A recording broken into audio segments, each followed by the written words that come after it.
las charlas que se han programado para esta semana dentro del ciclo de conferencias de base que organiza el colectivo ciudadano 9 de Esta segunda charla, después de haber presentado los elementos, propuestas, incluso para intentar mitigar el cambio climático en Canarias en base a la charla de ayer, esta segunda charla quiere acercarnos y quiere democratizar, por lo tanto, la gestión que puede estar realizando nuestro ayuntamiento de la ciudad de Las Palmas de Gran Canaria, por un lado, y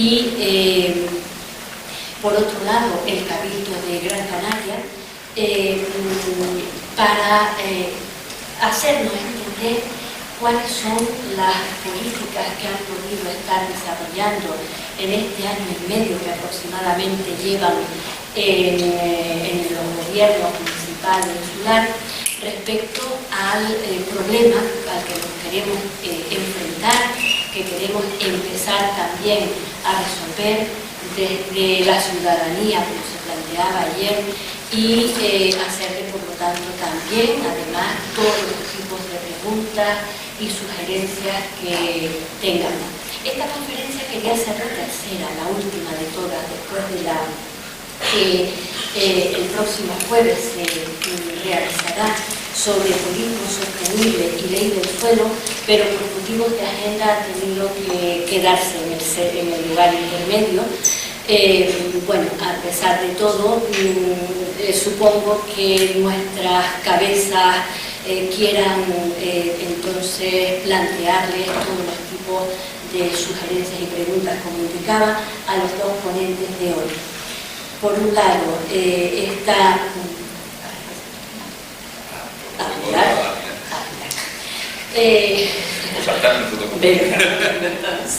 Bueno, presento primero a la concejala de Sostenibilidad del Ayuntamiento de Las Palmas de Gran Canaria, Pilar Álvarez, y por otro lado, en segundo lugar, al consejero de Medio Ambiente del Cabildo de Gran Canaria, Juan Manuel Vita.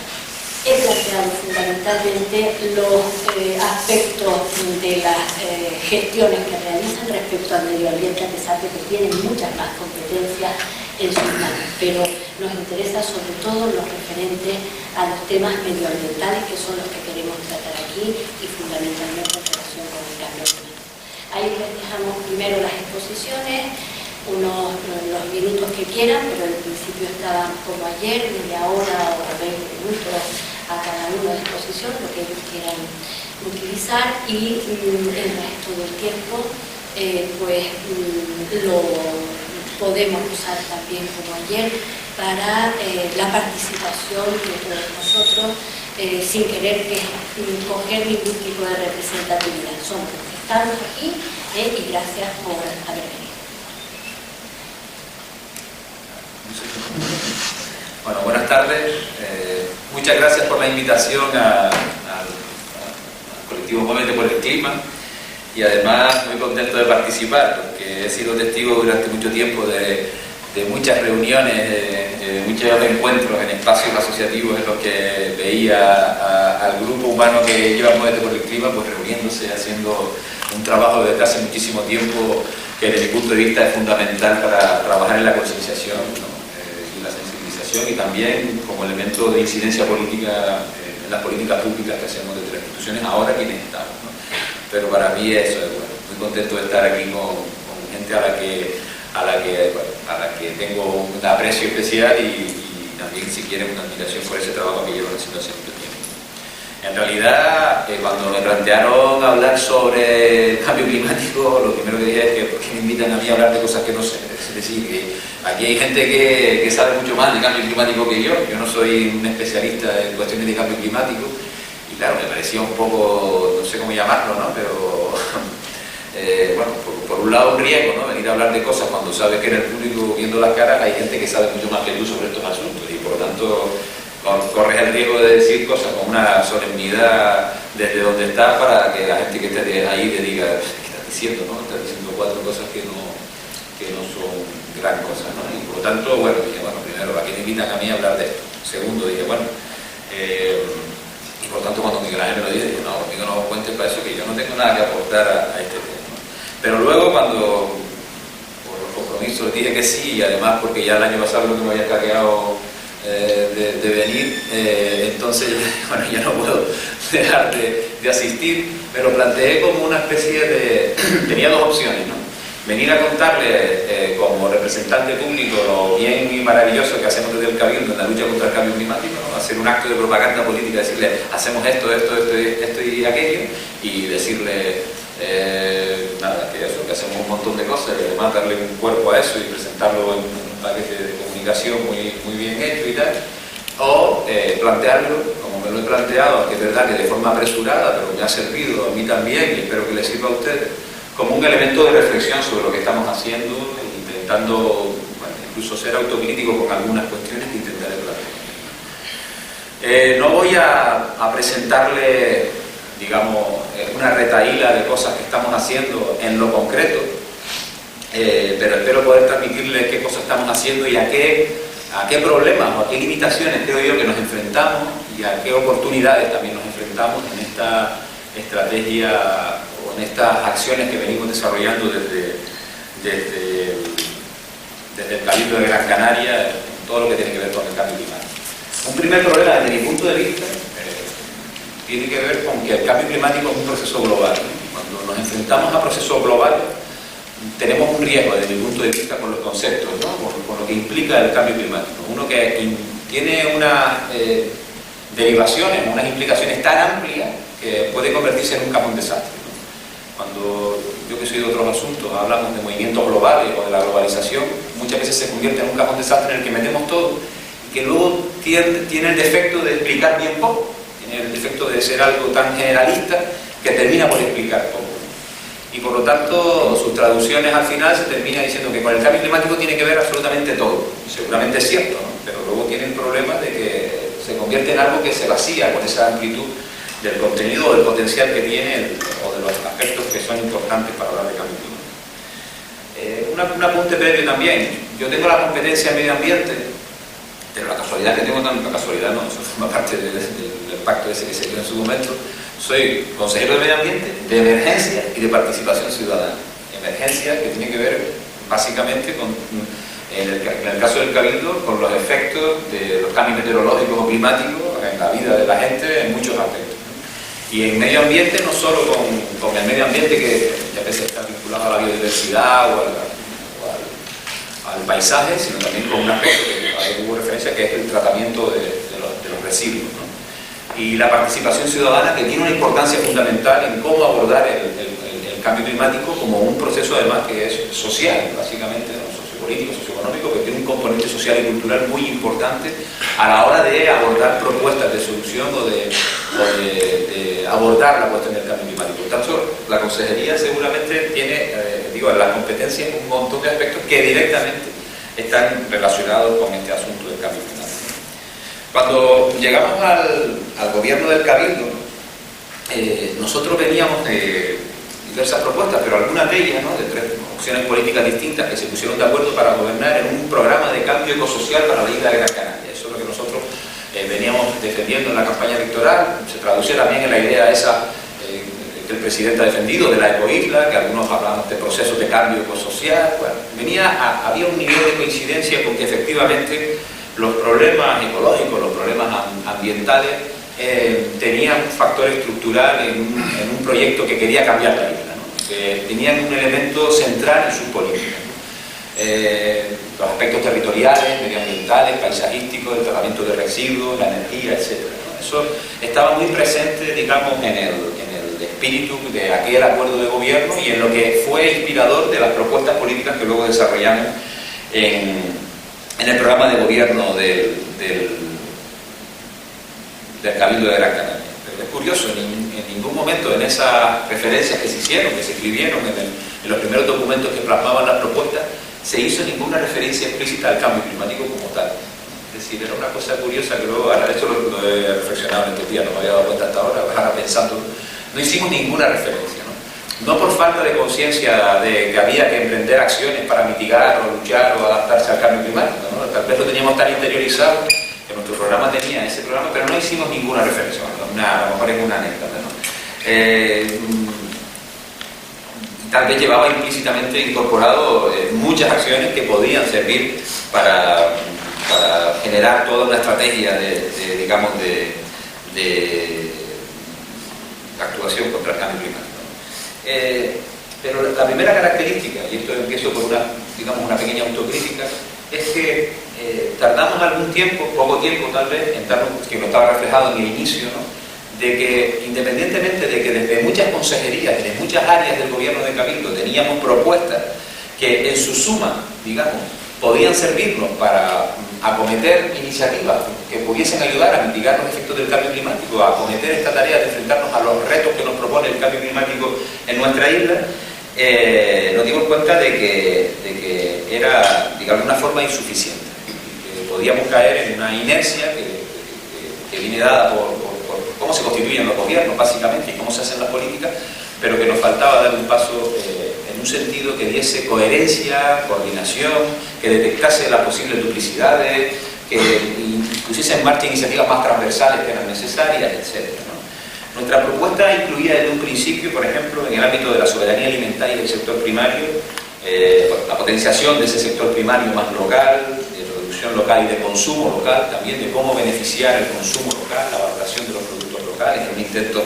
de reducir la dependencia en este sentido, ¿no? Y de ya no solo favorecer al sector primario y la producción local, sino también hacer entender a los ciudadanos la importancia y lo positivo que tiene el consumo local, no solo desde el punto de vista económico, sino también cultural, social y de generación de nuevos circuitos económicos, ¿no?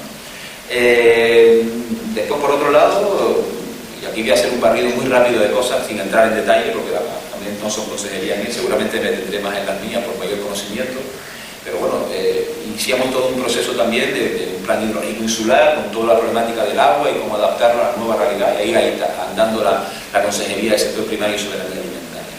Seguramente en la propuesta que hacíamos el mayor peso político lo tuvo la cuestión energética, ¿no?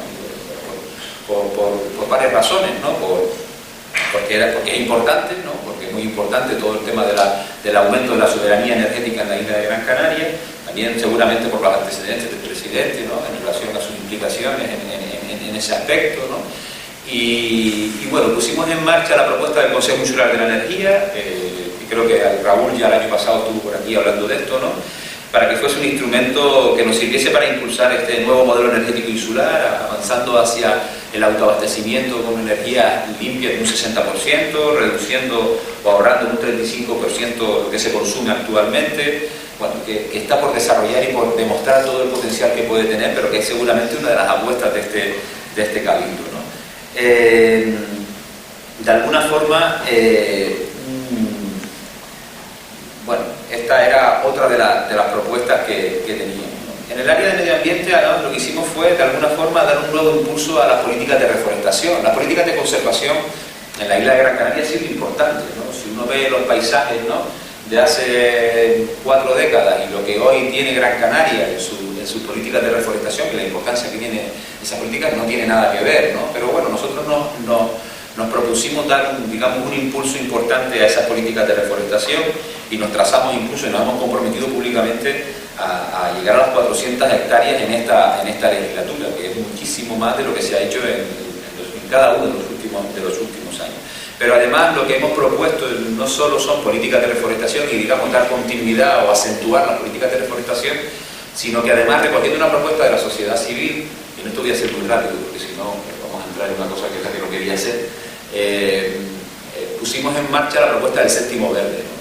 La propuesta del séptimo verde es una propuesta que sale de la sociedad civil, del colectivo de profesionales forestales, que en un día se nos plantan y nos dicen: esta iniciativa la puede llevar adelante el Cabildo, nosotros la asumimos y la canalizamos a través de la FECAI y ahora está en manos del gobierno para intentar generar recursos que sirvan para generar nueva economía en relación a lo que llamamos los servicios ambientales, políticas de reforestación, uso del medio ambiente como un elemento central para desarrollar nuevas estrategias de desarrollo socioeconómico. Básicamente es eso, que ahora está en manos de un gobierno que veremos a ver si es capaz de darle salida y que empieza a poner algunas trabas, ¿no?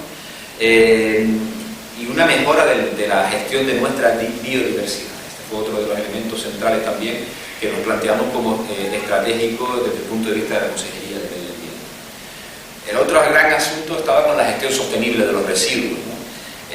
El Cabildo había hecho desde hace años una apuesta importante por ir hacia un nuevo modelo de gestión del tratamiento de los residuos, con los dos antiguos vertederos, luego complejos ambientales, y ahora la aspiración a convertir aquello en ecoparques, es decir, en centros no solo de gestión y tratamiento de los residuos, sino también de investigación, básicamente de investigación, de desarrollo, de innovación también en esos espacios.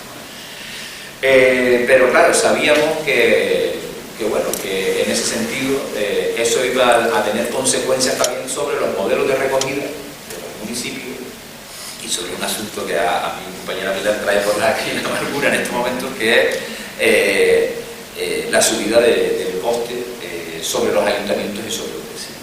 Y sobre esto voy a decir dos cosas que me parecen importantes y que creo que hemos coincidido Pilar y yo en cómo enfocar esta cuestión.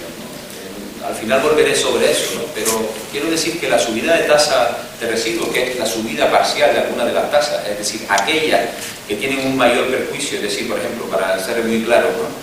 El contenedor gris, en el que metemos todo mezclado, ¿no? Todo en uno que le dicen, que es el que va a planta de tratamiento en este momento, pero que es el que luego termina en una parte importante, un porcentaje X, en vertedero, y es el que, digamos, mayor impacto ambiental tiene, por entenderlo todo de forma sencilla, ¿no? Pero luego hay otros que bajan o que se reducen o que se mantienen, ¿no? Pues la idea de que quien contamina paga y quien recicla y quien separa pues es beneficiado en su parte, ¿no?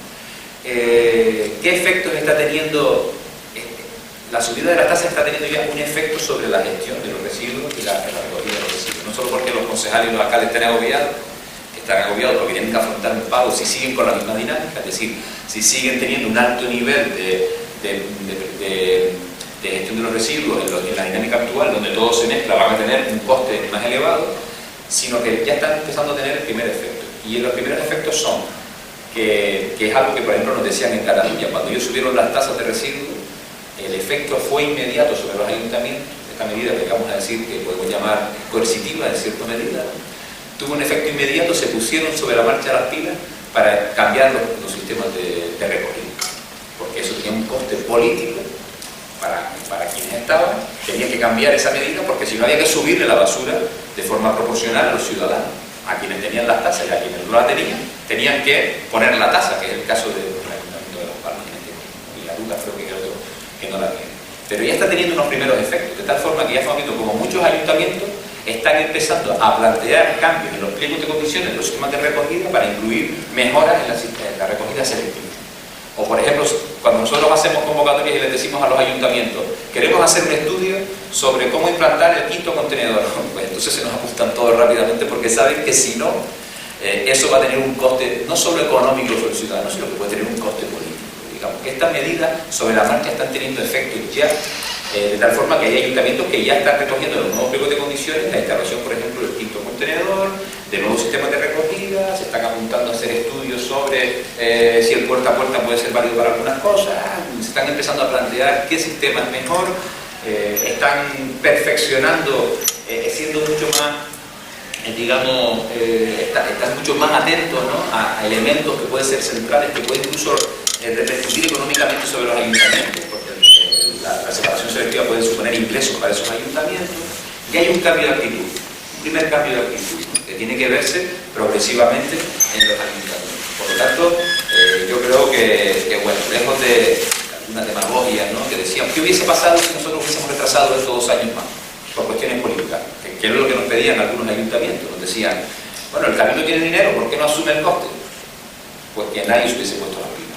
Hubiésemos tardado 2 años más en verse en una situación en la que, bueno, mientras eso no tenga, pues veíamos. Y como se acercan las elecciones al final del mandato, hubiésemos sido presionados, seguramente por miembros de la mayoría de algunos partidos del gobierno, para que no tomásemos esa medida. Eso no hubiese sucedido.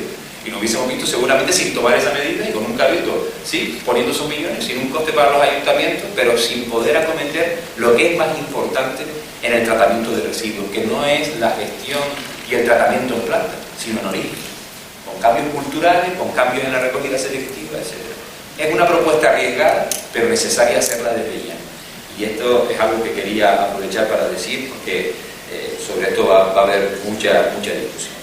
Otro asunto que vimos sobre la marcha y que nos encontramos además de una forma, yo creo que no éramos conscientes de este asunto, yo no lo era por lo menos, ¿no? Cuando llegué a la institución, como muchas cosas que uno tarda un montón de tiempo en enterarse y ser consciente, ¿no? Pero fue que efectivamente, meteorológicamente el clima, aquí Ezequiel puede saber mucho más que yo, fue profesor mío además en la universidad, o sea, que en realidad está cambiando realmente, antes lo estábamos comentando, ¿no? Bueno, nosotros nos dimos cuenta de que nuestro sistema de abordar las emergencias en Gran Canaria era obsoleto y no estaba preparado para ese tipo de circunstancias, cuando en noviembre del año pasado nos encontramos con un fenómeno climático que nos provocó las inundaciones que provocó, sobre todo en Telde fundamentalmente, y que nos puso sobre la mesa que había un primer problema, y meses después nos encontramos con unas nevadas que estaban por debajo habitual de la cota, con unos niveles de intensidad tremendos que provocaron también unas importantes consecuencias que incluso pusieron en riesgo la seguridad de algunas personas en aquel momento. Las dos situaciones las afrontamos desde mi punto de vista de forma positiva, con sentido común, con mucho voluntarismo, pero nos dimos cuenta de que nuestro sistema de emergencia y nuestros planes no estaban adaptados a una nueva realidad.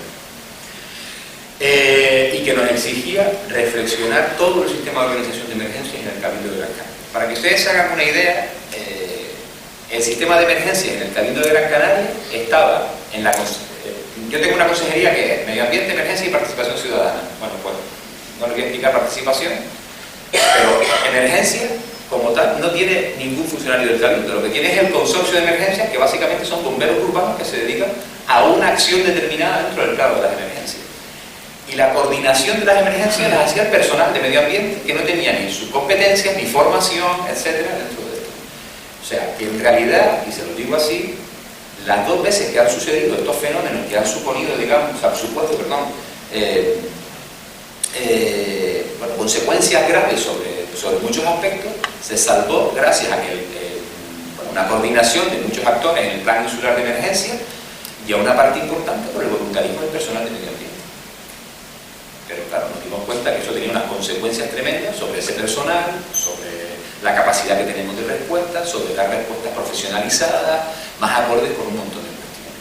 Y entonces lo que hemos hecho es decir, bueno, esto no se cambia en 2 días, ese es otro problema de la administración, no podemos coger de repente y decir, pues ahora vamos a crear vamos a dotar de personal a emergencia, luego hablaré de los problemas y los obstáculos, este es uno de ellos, ¿no?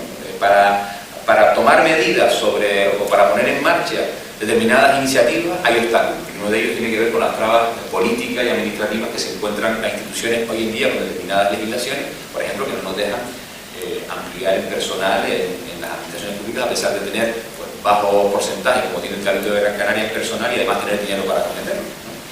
Y entonces lo que estamos haciendo en este momento, por ejemplo, es un estudio de cómo, digamos, de alguna forma reorganizar y generar un nuevo instrumento de emergencia en el Cabildo de Gran Canaria, para poner sobre la mesa propuestas que las tendremos a final de año y poder empezar a tomar decisiones con respecto a eso.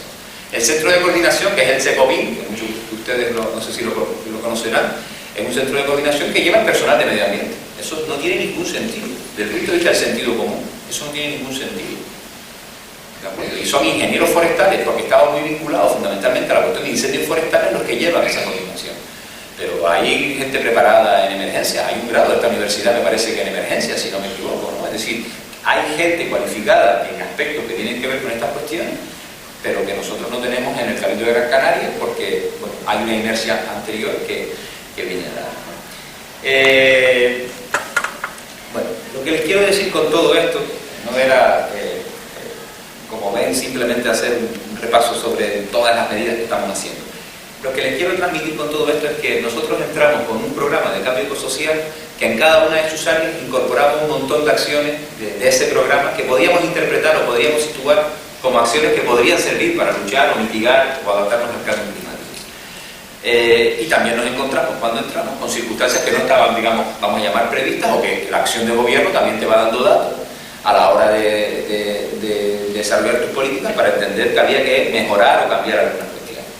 ¿Qué hemos hecho nosotros para intentar, o sea, a qué conclusión llegamos en un momento determinado? En realidad fue a los pocos meses, que necesitábamos ordenar todas estas iniciativas darle una coherencia y darle un sentido para poner en marcha, digamos, un tipo de acción que no se pisase, que necesitaba de acciones transversales. Las emergencias, por ejemplo, necesitan de una coordinación transversal. Hay que implicar a obras públicas, hay que implicar a medio ambiente, hay que implicar a carreteras, a los servicios de seguridad, pero hay que implicar, por ejemplo, a política social. ¿Qué sucede cuando tenemos una situación de emergencia y que hay que evacuar a un montón de personas y luego hay que darle un tratamiento? ¿Y cómo se coordina llevarlas a un sitio? ¿Cómo se trata eso? Para eso hace falta trabajadores sociales, psicólogos que apoyen. Digo que nos podemos encontrar con situaciones de ese tipo, ¿no? No las tenemos. No están programadas, no están preparadas, digamos. Bueno, para ordenar todas estas cuestiones nos propusimos poner en marcha tres cosas. A ver si son tres, porque estoy diciendo que aquí de memoria, pero sí, son tres cosas básicamente. En realidad son dos y una tercera que les voy a comentar. Dijimos, bueno, nos hace falta de alguna forma poner en marcha una estrategia insular de acción de lucha, mitigación y adaptación contra el cambio climático. Que lo primero que tiene que hacer es detectar todas las medidas que estamos desarrollando, detectar cuáles son sus limitaciones, sus problemas y cuáles son iniciativas que implican a varias consejerías y darle una coherencia y un sentido a todo esto. O sea, hay que sentarse, hay que hablar, y pusimos en marcha esta iniciativa, que es la que estamos trabajando en este momento y que es la que pretendemos presentar en enero del 2017. ¿no? Es decir, dedicarnos a de alguna forma ordenar. No podemos hacer esto cada consejería haciéndolo, ¿no? Y contándole al presidente con un nivel de información que le sobrepasa como cualquier ser humano y al final haciendo cosas sin que tuviesen, digamos, una coherencia global. Esto es una de las cuestiones. Y además esta iniciativa de poner en marcha esa estrategia o ese plan la tenemos que hacer contando con dos actores fundamentales. Por un lado, con la sociedad civil, porque además defendemos una idea de gobierno abierto, ¿no? Tenemos que hacerla con la sociedad civil, y con los municipios de Gran Canaria. Con la sociedad civil se nos ocurrió montar el Grupo de Acción Climática, y ahora digo alguna cuestión sobre esto, ¿no? Que básicamente es un espacio de participación de los actores sociales vinculados directa o indirectamente, o más directamente que indirectamente, ¿no?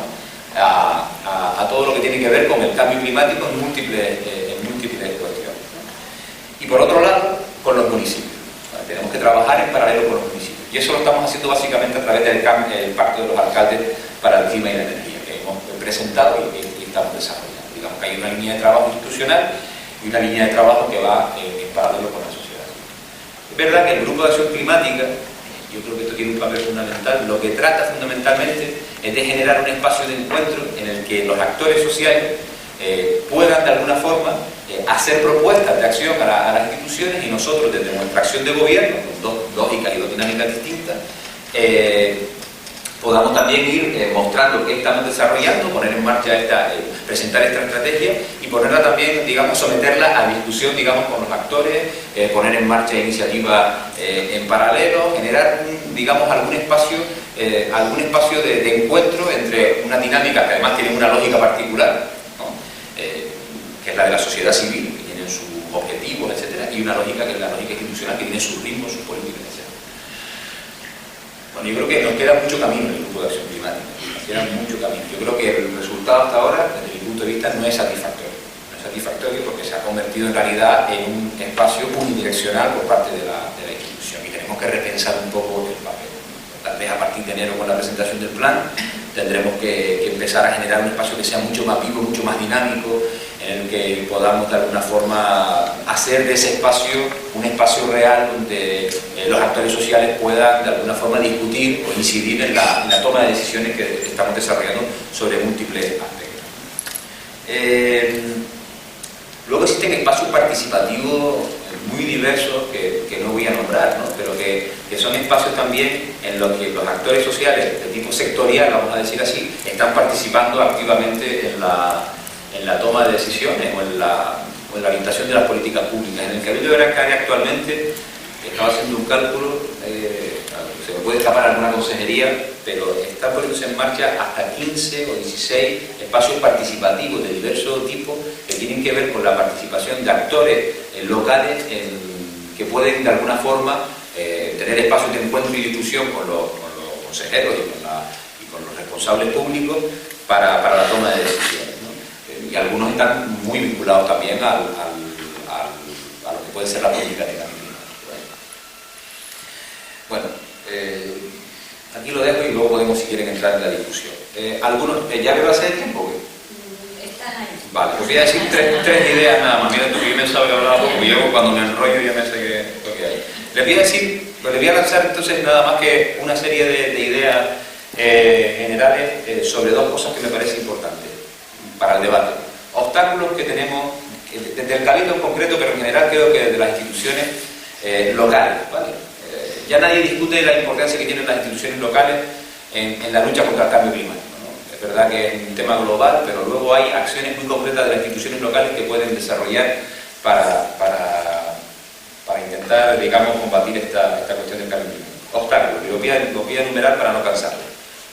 El primer obstáculo o limitación, si ustedes quieren, es la obtención de recursos financieros, de recursos propios, ¿no? Tenemos unas administraciones locales débiles desde el punto de vista económico, que no es el caso del Cabildo. ¿Vale? Son otras limitaciones las que nos impiden, el techo de gasto, un montón de cuestiones que tienen que ver con el legislativo. En el caso del Cabildo, es paradójico. Tiene perra en el banco y muchas veces no lo puede utilizar por otras cuestiones legales que hoy este gobierno neoliberal, que además va a seguir funcionando, nos va a seguir impidiendo realizar, ¿no? Pero es verdad que tenemos unas instituciones locales, por lo general débiles desde el punto de vista financiero. Cuando uno quiere afrontar medidas, esto es un condicionante. Tenemos problemas jurídicos de competencia, limitaciones de competencia, ¿no? El Cabildo es una institución local que está, digamos, en medio de una especie de... está a caballo entre una organización autonómica, vinculada a lo autonómico y a lo local, ¿no? Y se solapa con muchas competencias que toma decisiones que dependen o de ayuntamientos o de gobierno, y sus competencias a veces están en ese tope que se encuentran con estas dos administraciones, y por lo tanto muchas de las decisiones se van a ver limitadas también por esas competencias que por abajo y por arriba se puede encontrar con ellos.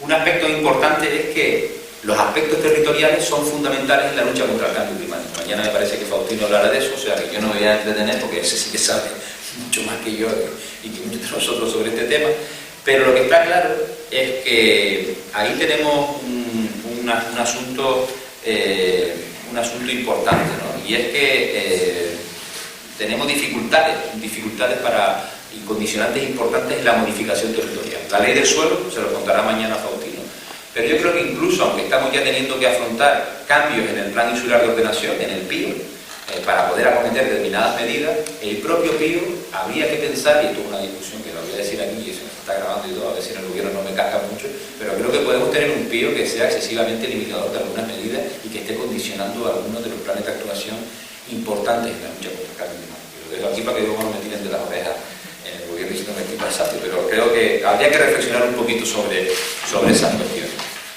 Tenía aquí un montón de cuestiones de obstáculos y demás, pero bueno, si quieren lo dejamos luego para la discusión, y les voy a hablar de las oportunidades, que yo creo que es lo que quería terminar, ¿no? Independientemente de todas las limitaciones y obstáculos que tengamos, yo creo que hay una oportunidad, ¿no? Es decir, también podemos entender las acciones de las instituciones como oportunidades. ¿En qué sentido? En el sentido de que nuevas iniciativas vinculadas a esta lucha, mitigación y adaptación contra el cambio climático pueden suponer, por ejemplo, la creación de empleo vinculado, por ejemplo, a la economía circular en el caso de los residuos. Y eso nos ofrece un nuevo campo de desarrollo económico que es muy importante en la idea que tenemos nosotros de cambiar el modelo productivo, o una parte importante del modelo productivo, para descompensar el peso que hoy tiene pues el sector turístico, turismo-construcción en nuestra economía, ¿no? O por ejemplo la economía verde, ¿no? A todo lo que tiene que ver con un nuevo modelo ecoturístico que genere nuevas realidades, o los servicios ambientales como elementos también importantes de un nuevo modelo de desarrollo, ¿no?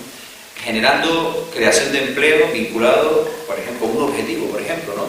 Fijar población local a aquellos sitios donde se está produciendo despoblamiento, envejecimiento, a causa de que no existen condiciones socioeconómicas para poder desarrollar la vida en condiciones, ¿no? Bueno, ahí tenemos, aquí hago un paréntesis propaganda, por ejemplo, iniciativas muy interesantes en la Reserva de la Biosfera, donde hemos dado un cambio desde el punto de vista a ese concepto más conservacionista, más de rehabilitación paisajística, hacia un concepto de que la reserva es un espacio en el que tiene unas potencialidades medioambientales para poner en marcha procesos nuevos de desarrollo en esta idea de economía verde, desarrollo ecoturístico, etc. Es una oportunidad también para crear empresas, por lo tanto, nuevas empresas locales, nuevas empresas pequeñas, vinculadas a lo común, vinculadas a la idea de lo común como una nueva forma de entender la vida y la vida social también, la política también, y también la cuestión económica, ¿no? Una oportunidad para reducir los gastos de la factura eléctrica, que es un gasto importantísimo no solo para las administraciones públicas, sino para los ciudadanos, ¿no? En definitiva, que tengo una cantidad de cosas aquí que no quiero liar. Lo que quiero decirles es que en realidad estamos ante una situación en la que tenemos muchas limitaciones, muchos obstáculos, pero también es una situación de oportunidad. Y esa oportunidad va a depender no solo de que nosotros tengamos una iniciativa coherente y decisiva desde el gobierno, sino va a depender también de dos cuestiones. Y con esto termino. Coordinación con el gobierno autonómico, ahí tenemos un problema, porque yo pienso que en este momento nuestro modelo político es un modelo absolutamente antagónico a lo que se está proponiendo por parte del gobierno de Canarias, y tenemos un problema, y se está viendo en la disputa política que hoy existe, y también con los gobiernos locales. Ahí veo un ámbito de trabajo importante, de colaboración generalizada por parte de los ayuntamientos en la isla de Gran Canaria, pero ya digo, tenemos un problema porque creo que tanto el gobierno autonómico como el gobierno del Estado, que ahora se está configurando, no están, digamos, yo creo que en la misma predisposición de ideas, de proyecto político, de propuestas que estamos desarrollando nosotros. Y por último, es fundamental la colaboración con la sociedad civil, generar espacios, iniciativas de gobierno abierto y de participación ciudadana, en la que realmente las propuestas no sean solo propuestas técnicas elaboradas en los despachos, sino que además respondan, digamos, a las demandas y a las realidades que los propios ciudadanos tienen sobre de su conocimiento sobre el espacio y también de sus demandas de cambio sobre ese espacio, que muchas veces no son soluciones meramente técnicas. Y por lo tanto, esta era la reflexión que quería hacer de forma muy apresurada y que espero que sirva para luego poder seguir. Bueno, yo me pareció al principio que te había oído decir que se iba a hablar para 10 minutos, porque he estado bastante tarde. Suele pasar. Pero pasamos la palabra a Miguel Álvarez. Muchas gracias.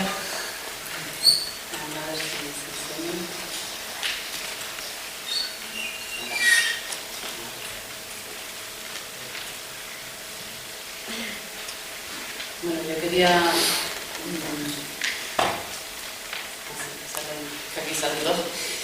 quería agradecer sobre todo a los compañeros y las compañeras de Moverte por el Clima y a las personas que están implicadas en esto durante todo el año. El año pasado tuvimos una oportunidad de hacer unas jornadas en el Parque de Santa Catalina y creo que fue bastante representativo de lo que la sociedad civil significa para que las instituciones estemos despiertas y estemos alertas y estemos activadas. Nunca se puede perder esa conexión y les animo a seguir con esa implicación que tienen, porque es muy importante y es básica, yo creo, para este cambio de modelo. Efectivamente, quería relacionar el cambio climático con el cambio de modelo y quería también, ya que Juanma había empezado por las dificultades y por las oportunidades, plantear un reto muy importante que tenemos algunas fuerzas políticas que hemos accedido a los gobiernos y a las instituciones el año pasado, que es en 4 años poner en marcha mecanismos para ese cambio de modelo. Ese reto lo tenemos principalmente porque el sistema está bastante anquilosado y está favoreciendo bastante el paseo por los despachos del modelo neoliberal y de algunas empresas y algunos intereses que no tienen en cuenta en absoluto ni el cambio climático ni todas las pautas que pueden llevar a mitigar y a prevenir estos efectos, ¿no? Estas consecuencias. Esas empresas o ese capital tiene que estar teniendo límites y líneas rojas continuamente desde nuestras acciones de gobierno. Y la ciudadanía tiene que estar también vigilante, implicada y denunciando continuamente, como hacemos con el TTIP y como hacemos con otros otras normativas que nos vienen a nivel mundial para evitar que eso nos afecte a nivel local. Desde la administración local, municipal, que somos la administración, siempre se dice, la más cercana a la ciudadanía, al día a día de nuestra vida en el hábitat urbano, en el hábitat rural y semirural. Uno de los efectos que hemos notado aquí en las Palmas de Gran Canaria, creo que todos ustedes pueden visualizarlo, ¿no? El cambio climático durante este año pasado ha provocado, por el incremento de las temperaturas y la falta de lluvia, una presencia de plagas en todos los árboles, en toda la flora urbana. Esas plagas, como es la mosca blanca y la cochinilla, está causando unos gastos, unos incrementos de gastos y un trabajo del personal del ayuntamiento que no han podido abarcar, están sobrepasados. Se han fumigado con jabón potásico durante este año más de 1000 árboles, y la fumigación, el lavado, que tampoco pueden hacerlo desde arriba abajo, sino de abajo arriba, dura breve tiempo. Entonces, afortunadamente ahora este mes, en 2 semanas ha llovido bastante, pero las calles estaban muy afectadas por la presencia, por la flora estaba afectada por la presencia de la plaga, y las calles estaban afectadas a nivel de suciedad, la resina y todo lo que esto provocaba está causando un incremento en el gasto público, un incremento de recursos y una sensación del espacio público descuidado y el espacio público sucio. Nosotros queremos cambiar este modelo en 4 años, pero también tenemos que tener en cuenta las limitaciones que comentaba, tanto de contratación de personal como de inversiones. Tenemos el techo de gasto, y eso es algo que te das cuenta cuando llegas a la administración y notas que para las carencias de cuerpo técnico, las carencias de personal suficiente para atender, por ejemplo, estas vicisitudes de la flora, de las plagas, no puede. Tiene barreras presupuestarias, barreras técnicas, legales, barreras en intervención, en contratación, en la Secretaría, y es bastante, no frustrante, sino objetivamente te plantas en la realidad todos los días y sabes que estos 4 años va a ser importante que apostemos todos y todas por este cambio, para que esos mecanismos se vayan flexibilizando y vayan abriendo lo que es un gobierno abierto, lo que es un gobierno que pueda implantar medidas de verdad de adaptación y de mitigación al cambio climático.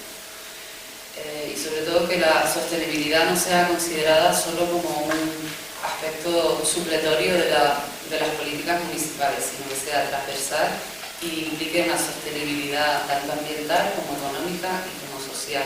Tienen que venir las 3 patas unidas. En principio he empezado con esta ponencia con el mismo título que hice el año pasado la misma.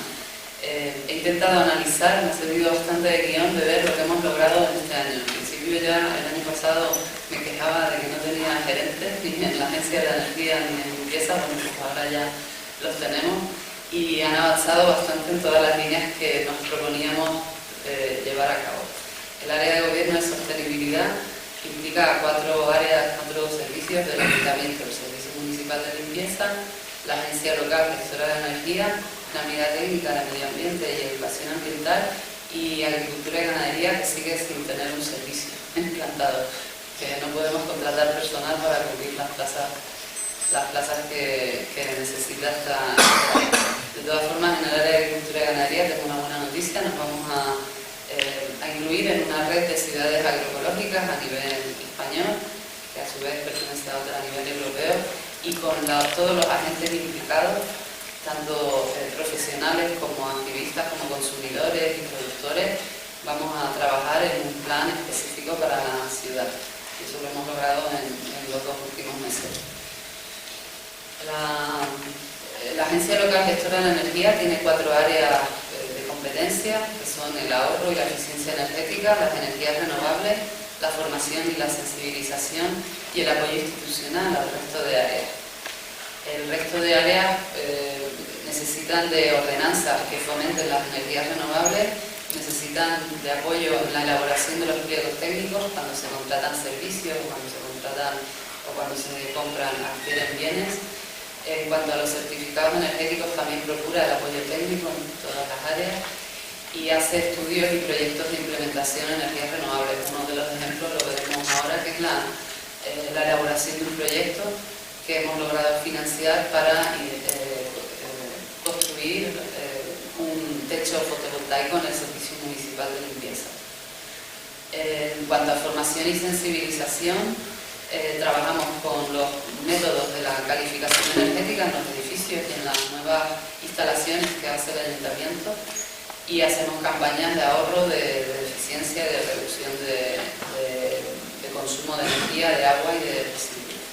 En cuanto a las energías fotovoltaicas, trabajamos con 3 tipos en el Ayuntamiento. Tenemos instalaciones, tanto la fotovoltaica, la solar térmica como la mini eólica. Y en cuanto al ahorro y la eficiencia energética, intentamos que en las instalaciones municipales, que hay más de 1000 contadores eléctricos, por medio de un plan que ahora explicaré, por medio de un método de diagnóstico, determinar dónde es más importante implantar estas medidas, porque evidentemente los 1000 contadores habrá que implantarlas, pero tienes que empezar por los que más proporción de gasto significan para el presupuesto municipal. La Agencia de la Energía tiene como 2 objetivos prioritarios para este año la participación en proyectos europeos. Ya Juanma lo comentó, las dificultades de financiación que tenemos de fondos propios. Hay dinero en el ayuntamiento que no podemos gastar y hay un techo de gasto que te impide trabajar con presupuestos más allá de lo que te marcan las fichas presupuestarias. Y además la dotación de personal viene también muy importantemente dotada dentro de estos proyectos europeos. Este diagnóstico económico energético, ahora hablaremos de él, supone que en todas las áreas que tiene competencia la agencia local gestora de la energía podamos trabajar en coordinación, en este caso con el área de parques y jardines y de alumbrado y aguas del ayuntamiento. Hay un documento que todos los ayuntamientos que quieren empezar con esto del ahorro y del cambio climático y del tema de energía suelen firmar sobre la marcha, ¿no? Porque te haces la foto y sales en la prensa y parece que ya vas a empezar. Y ha habido algunos casos que no han firmado y al cabo de 2 años, que es el tiempo que te dan de plazo para tener un plan de energía, un plan de acción, pues no lo han tenido.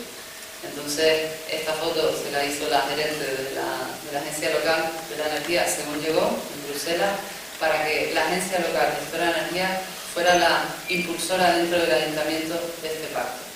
Y efectivamente, con la experiencia técnica de esta agencia y con una diagnosis básica y bien implementada y bien estudiada, es como se puede implementar las medidas del pacto de los alcaldes. Eso fue algo que tuvimos claro desde el principio. No teníamos prisa por firmar este pacto, pero sí teníamos prisa, porque estos 4 años se pasan muy pronto, en que la coordinación entre las áreas del ayuntamiento facilitará este ahorro y esta eficiencia energética.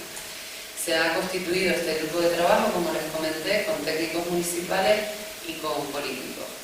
Los técnicos son de la Unidad Técnica de Alumbrado, de la Unidad Técnica de Parques y Jardines y de la Agencia de la Energía.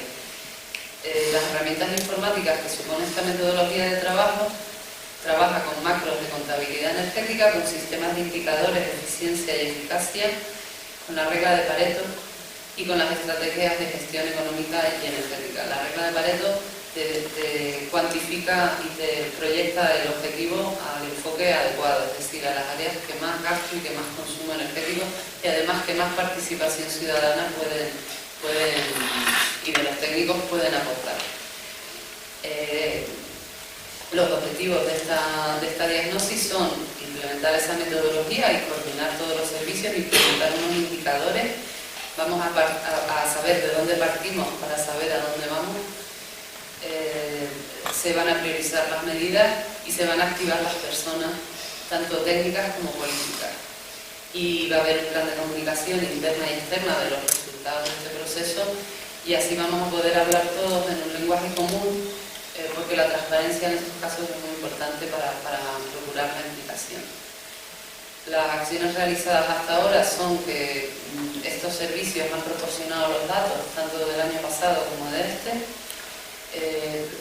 los datos de consumo, sobre todo, de agua y energía, y los datos del presupuesto, tanto del asignado como del que continuamente nos pasamos. Ya estamos en unas fechas del año en el que estamos haciendo reconocimientos extrajudiciales de crédito, porque nunca lo asignado se corresponde a lo real. Todos los centros de consumo del ayuntamiento van a estar codificados e identificados y luego se van a comparar los presupuestos con los consumos. Este proyecto tiene la figura del 50-50 y quiero indicar que el cambio de agenda fue porque el jueves tengo que estar en Rupí, que es de donde salió, el municipio catalán de donde salió este proyecto. Lo están implementando en 15 municipios y todos los años hacen una jornada sobre el modelo energético y me invitaron a asistir, entonces no podía participar el jueves en una jornada de cierre, cosa que agradezco ese cambio de agenda, porque este encuentro va a ser bastante importante por el aporte técnico y por conocer cómo en ese municipio han podido implantar, y van a venir muchos asistentes que todo esto es enriquecer el trabajo que estamos haciendo. La verdad es que vivir a 1.800 kilómetros del centro del país, condiciona bastante el trabajo que hacemos. Hay mucha distancia a veces, no hay una conexión entre los técnicos de todos los municipios y parece que estamos aislados. Entonces, este tipo de encuentros facilita bastante el trabajo y la motivación de los técnicos. Esta planta fotovoltaica que les comenté es un ejemplo concreto que vamos a instalar. Tiene una potencia de 41 kilovatios y va a producir 3.360 kilovatios hora. El coste es de 107.000 euros y produce tres tipos de ahorros, ¿no? El ahorro económico del ayuntamiento se ha calculado en unos 5.600 euros al año, tanto porque el precio de la energía es el que está aquí indicado, y porque vamos a nutrir tanto las instalaciones del Servicio Municipal de Limpieza como queremos en un futuro poder hacer carga eléctrica de los vehículos. Va a producir unos ahorros y va a ser también un centro de referencia para que sea realmente productivo, porque como veremos después, las instalaciones actualmente instaladas en el ayuntamiento, que es en varios colegios y otros centros, no tienen esa potencia que nutre realmente, que alimenta la demanda de los servicios. Va a ser como una referencia. El impacto ambiental va a suponer que se ahorran en toneladas de CO2, unas 42 toneladas al año, y la disminución del déficit tarifario también va a ser ventajoso a lo largo de los años, va a ser rentable esta inversión económica.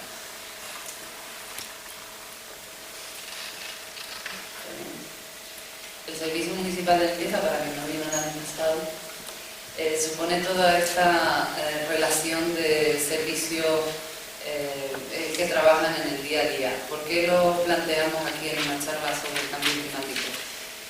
Como veremos, el presupuesto anual de este servicio y la generación de residuos que tenemos en esta ciudad significa una complejidad administrativa y una complejidad de la gestión que tenemos que trabajar con un objetivo estratégico.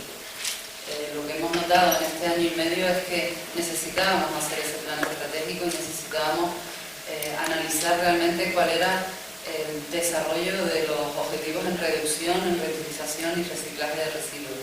No existía, a lo mejor existían campañas puntuales, pero como estrategia de acción en la ciudad no existían.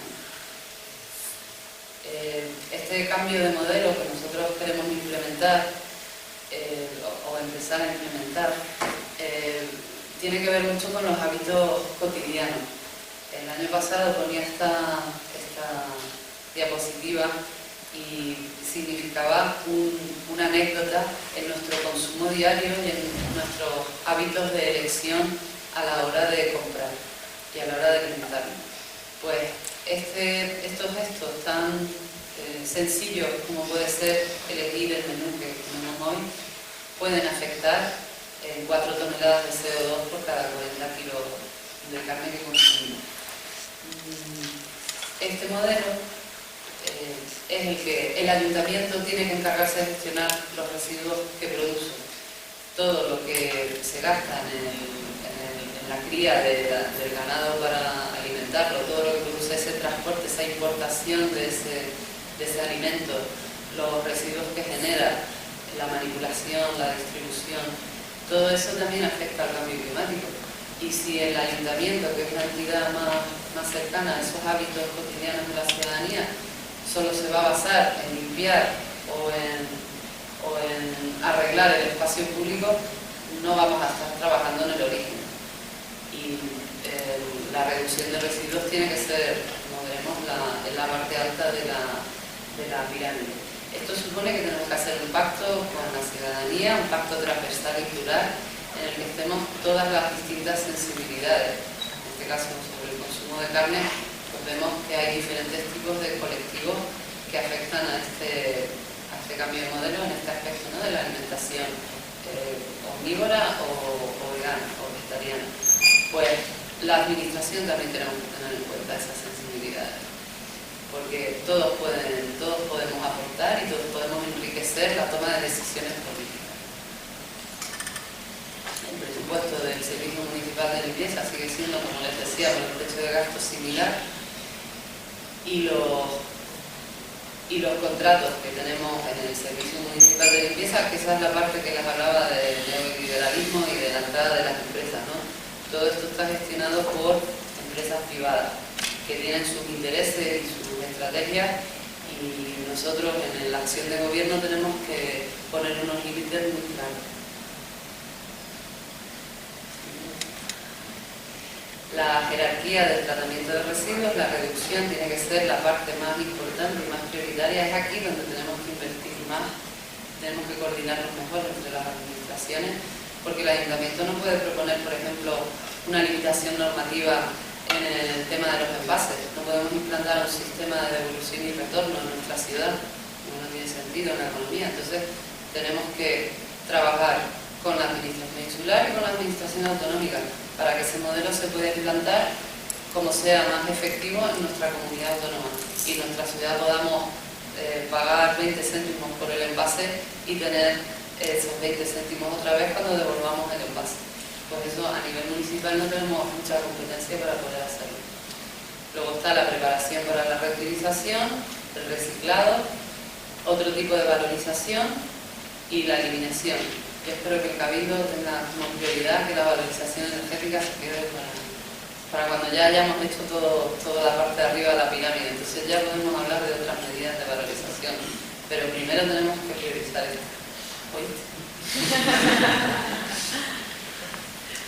Bueno, yo creo que a Juanma le conocí hace como más de 20 años hablando de la incineración de residuos, así que creo que en eso podemos hablar en un lenguaje común, ¿no?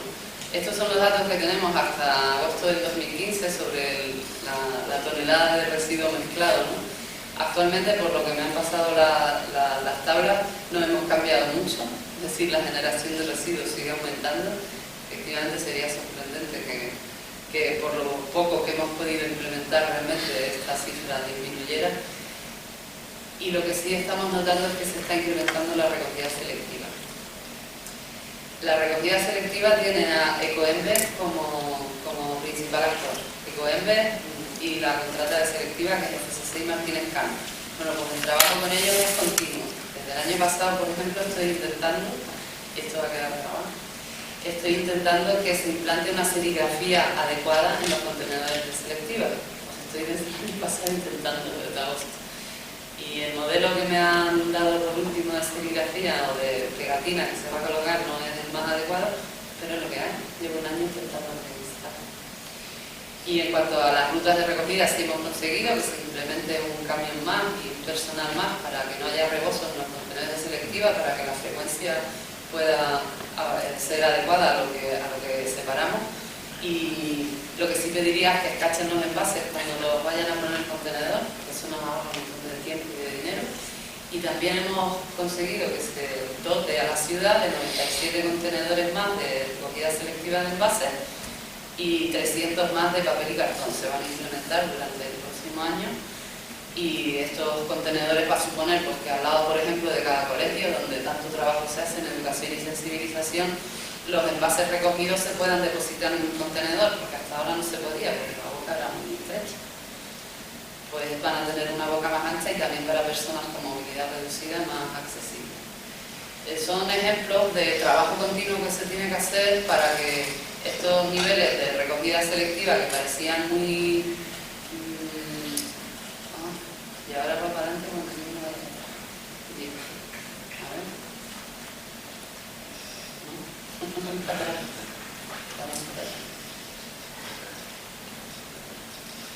Eso, que estas cifras que parecen tan estables, que producen una cifra de negocio muy asimilable para la empresa, pues no, que aumenten. Porque todos esos residuos que depositamos selectivamente no se cobra tasa en el ecoparque, pero es que además producen un ahorro de emisiones y un ahorro de consumo de agua y un ahorro de petróleo que afectan al cambio climático. Nuestro modelo de consumo de envases de usar y tirar afecta gravemente al cambio climático. Y eso es algo que tenemos que gestionar, como les decía, con esa complejidad técnica administrativa desde las administraciones, pero que también tenemos que invertir en campañas de sensibilización, no solo Ecoembes para que separemos para reciclar, sino también para reducir y para reutilizar. Sobre la información y transparencia que hablaba el año pasado, que era un objetivo, bueno, pues ya tenemos bastante trabajo hecho en el sistema de informática sobre la web municipal, que va a suponer una información transparente de todo lo que hacemos, de información de las cantidades, de los objetivos, de los números y sobre todo de los euros que nos cuestan, porque esto es bastante importante para motivar a la ciudadanía a mejorar en su modelo de consumo. En las redes sociales también estamos bastante activos, sobre todo esta concejala que es la LP Avisa, es el nombre segundo es una aplicación que tenemos de aviso de incidencia. Bueno, pues la verdad es que en los barrios y en los colectivos que están organizados y en la ciudadanía cada vez están más alertas en cuanto a la detección de los problemas, no como queja de qué mal lo hace el ayuntamiento, sino en buscar, en analizar el origen de esos problemas. Y esa es una participación que estamos encontrando que va avanzando bastante rápido. En cuanto al órgano participado, estamos terminando ya la publicación de la hoja de ruta del servicio. Era una hoja de ruta para legalizar el servicio desconcentrado de limpieza. Eso es básico para que la participación sea arreglada dentro de la gestión de los residuos del ayuntamiento, y vamos a implementar ahí el foro de residuos.